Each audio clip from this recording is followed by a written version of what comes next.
Hi, I'm Vanessa. I used to think I had it all figured out. The perfect marriage, dream home in the suburbs, and a thriving business I built with my husband, Richard.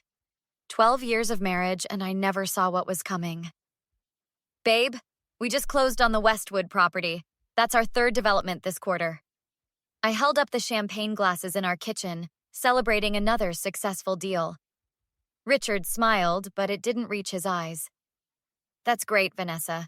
Listen, I've got to head back to the office. Some paperwork Amber needs me to sign. Amber, his new secretary. 3 months she'd been working for us, and suddenly everything needed Richard's immediate attention. It's 8 p.m. on a Friday. Can it wait until Monday? You know how this business works. Strike while the iron's hot. He kissed my cheek, quick, distracted, and grabbed his keys. That became our new normal. 12 years building Lincoln Heights Realty together, and suddenly I was running it alone while Richard worked late nights with Miss Perfect Hair. You think something's going on? My best friend Mia asked over coffee one morning. I don't know. Maybe I'm being paranoid. Trust your gut, Van. It's never steered you wrong in business. 2 weeks later, Richard announced he needed a break. I'm going fishing at Lake Meredith. Just a solo trip. Clear my head. Since when do you fish? I asked. A guy at the gym's been telling me how therapeutic it is. I should have pressed harder, asked more questions. But after months of distance, I was walking on eggshells. 3 days into his trip, my doorbell rang at 11 p.m. Mrs. Lincoln? I'm Detective Ramirez. The badge flashed in the porch light. May I come in? The world tilted sideways as he explained. Richard's empty boat found drifting, his car still in the parking lot. No signs of struggle, but no signs of Richard either. We're treating this as a possible drowning, ma'am. The lake's being searched, but it's large and deep. I collapsed onto our couch. This can't be happening. The next week passed in a blur. Search teams, news reports, friends bringing casseroles I couldn't eat. We're suspending the active search, Detective Ramirez told me gently. I'm sorry, Mrs. Lincoln. Mia moved in temporarily. She found me staring at our company spreadsheets at 3 a.m. What are you doing, Van? We have 3 developments in progress, contractors to pay. I can't let the business fall apart. You need to grieve. I need to work. Truth was, work was the only thing keeping me sane. Every night I'd fall asleep clutching Richard's pillow, but every morning I'd open my laptop. Clients were sympathetic, but still needed their projects completed. 1 month after Richard disappeared, I sat alone in our office, staring at his empty chair. Our receptionist knocked gently. There's a call for you on line 1. Someone from the bank about the Henderson property financing. I took a deep breath and picked up the phone. The business wouldn't run itself. And despite everything, I wasn't ready to let go of what we'd built. What I didn't know then was that I wasn't a widow at all. And the truth would be far worse than any grief I thought I was experiencing. 3 months crawled by. I was drowning in paperwork at the office when Mia barged in with lunch and attitude. Enough moping, Van. You need to officially take over as CEO. The interim thing isn't cutting it. I can barely get through the day, and you want me to stage a corporate takeover? It's not a takeover if you already own half the company. Have you looked at the accounts lately? I hadn't. I'd been avoiding the financial side, letting our accountant handle things. Fine, I'll call Jackson. Jackson Morris, our financial advisor, arrived the next morning with a stack of papers and a concerned expression. Something doesn't add up, Vanessa. I've been reviewing the transactions from the past 6 months. He spread documents across my desk, pointing to highlighted sections. See these transfers? 5 separate withdrawals totaling nearly $800,000, all in the month before Richard's fishing trip. My stomach dropped. That's impossible. Where did it go? Offshore account, Cayman Islands. I need your permission to dig deeper. Do whatever you need to do. 2 days later, Jackson called. You need to come to my office, not over the phone. When I arrived, he locked the door behind me. The company's in trouble, Vanessa. Richard didn't just take the $800,000. He leveraged almost everything against high-interest loans. You're barely solvent. My legs gave out. Why would he do this? I don't know, but there's something else. He slid a manila envelope across the desk. This came to my office this morning. No return address. Inside were 4 photos. Richard on a beach, Richard at a restaurant, Richard laughing on a boat, and the last one, Richard kissing Amber outside a colorful villa. That son of a bitch is alive. I called Detective Ramirez immediately. I need to show you something. Now. He arrived within the hour. When I showed him the photos, his expression hardened. There have been inconsistencies in the investigation. The lack of body, no signs of struggle. I'll need these photos and the financial records. 2 weeks of hell followed. Mia stayed with me while Detective Ramirez worked with international authorities. We've confirmed Richard is alive in Belize. We're working on extradition for insurance fraud, among other charges. Other charges? The financial investigation revealed more theft than we initially thought. Your business partner didn't just fake his death, Mrs. Lincoln. He systematically drained your company for months. Jackson confirmed the worst. He left you with nearly $2 million in debt, Vanessa. The projects you have in development are underwater before they're even built. That night, I destroyed our bedroom, smashed pictures, shredded his clothes. Mia found me surrounded by wreckage.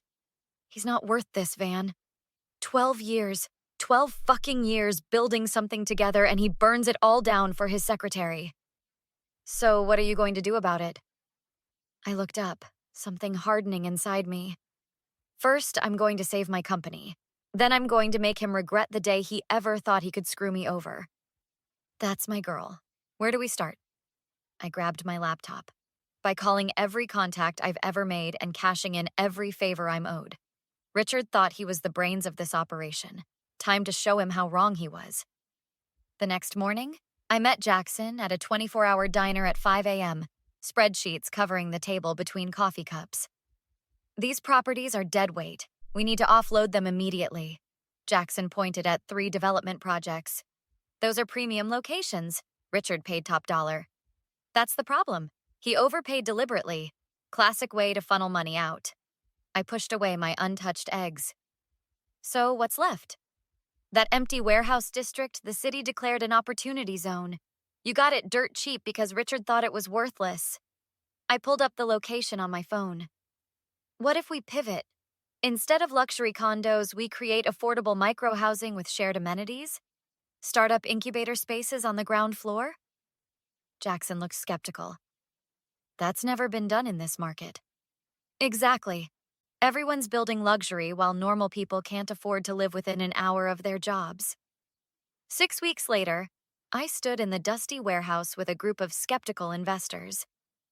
Young professionals can't afford traditional housing, but they'll pay for smart design and community. We're offering both at half the market rate. An older investor frowned.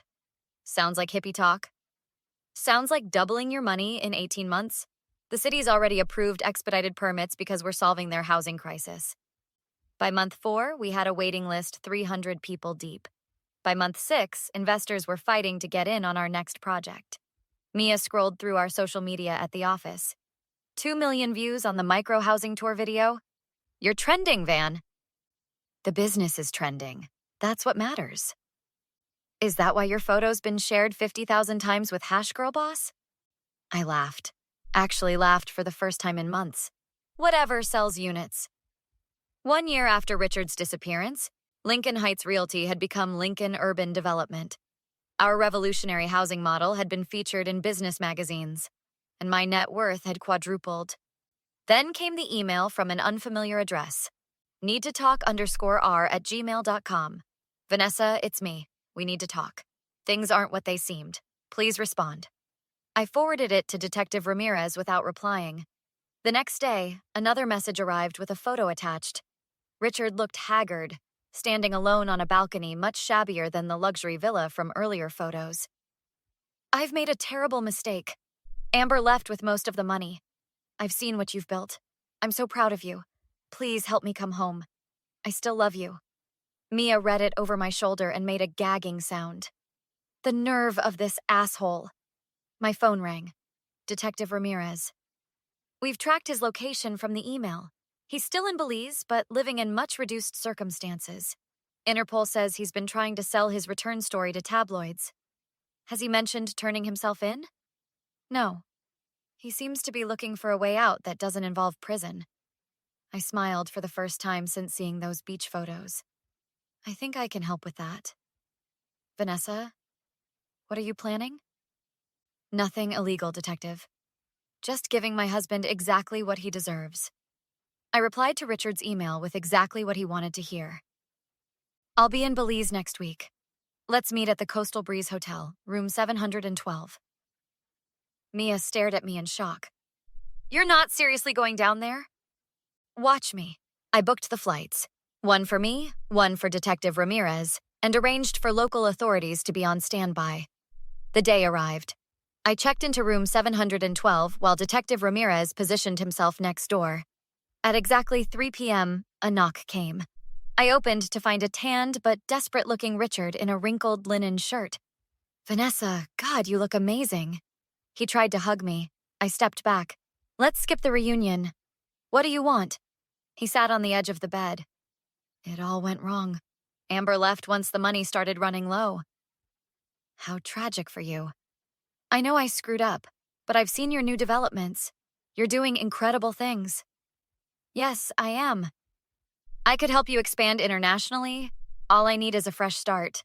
I smiled. That's exactly what I came to discuss. His face lit up, right as Detective Ramirez entered from the connecting door. Richard Lincoln, you're under arrest for insurance fraud, wire fraud, and theft by deception. The color drained from his face. Vanessa, what have you done? Exactly what you taught me. Seize the opportunity when it presents itself. 2 officers entered and handcuffed him. You can't do this. I'm your husband. Actually, I filed for divorce when I found out you weren't dead. It was granted last month. After Richard's extradition, I tracked down Amber. She'd landed at a boutique real estate firm in Miami, which I promptly acquired. My first act as owner? Personally firing her in front of the entire office. You don't even know what he did to you, she spat. Enlighten me. He was planning to replace you long before me. Said you were dead weight? I laughed. How's that working out for him? A month later, Richard called from prison. I need a real lawyer. Just loan me enough for legal fees. Sorry, all my funds are tied up in business ventures. After 12 years, you're going to let me rot in here? Consider it the divorce settlement you tried to cheat me out of. Today, Lincoln Urban Development broke ground on our 10th property. Mia has joined as Chief Marketing Officer, and Jackson heads our financial division. When reporters ask about my overnight success, I just smile. There's no overnight about it. Just 12 years of work, 3 months of betrayal, and one perfect lesson in who not to trust. The company Richard nearly destroyed, now worth 8 times what it was when he died. Sometimes the best revenge isn't just living well, it's thriving in ways your enemies never thought possible. The story has ended. What would you do if you discovered your partner had faked their death to escape with someone else? Would you seek revenge like Vanessa did? Or would you just move on with your life? The betrayal in this story goes beyond a typical affair. It involves fraud, theft, and emotional manipulation. Does that change how you'd respond? Share your thoughts in the comments below. If you enjoyed this revenge story, please hit that like button and subscribe to our channel for more captivating stories about resilience and justice. Turn on notifications so you never miss our daily uploads.